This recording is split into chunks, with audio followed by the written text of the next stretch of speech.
Drapeau français piétiné et brûlé, tout comme les portraits d'Emmanuel Macron. Des images qui se répètent dans de nombreux pays musulmans depuis ce week-end, comme ici, dimanche soir à Tripoli en Libye. Sur ces pancartes, ils se disent offensés par la France et dénoncent les caricatures de Mahomet.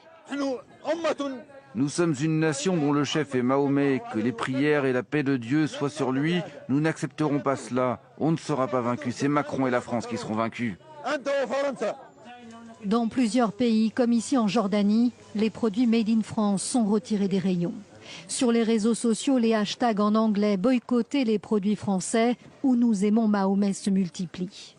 Condamnation en cascade, y compris de plusieurs gouvernements. Après la Jordanie, le Maroc, le Qatar ou le Koweït, ici au Pakistan, le Premier ministre Imran Khan écrit dans un tweet « Malheureusement, le président Macron a choisi de provoquer délibérément les musulmans, y compris ses propres citoyens, en encourageant l'affichage de caricatures blasphématoires visant l'islam et notre prophète. » Ces derniers jours, l'escalade verbale entre le président turc et Emmanuel Macron a attisé les tensions.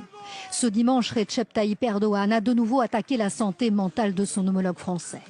Comme je l'ai dit hier, c'est un cas.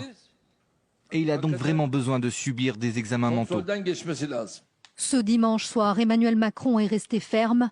Dans un tweet traduit en anglais et en arabe, il écrit notamment « Rien ne nous fera reculer, nous n'accepterons jamais les discours de haine ». Dans un message adressé aux pays concernés, l'Elysée demande à faire cesser les appels au boycott des produits tricolores et à assurer la sécurité des Français vivant sur leur sol.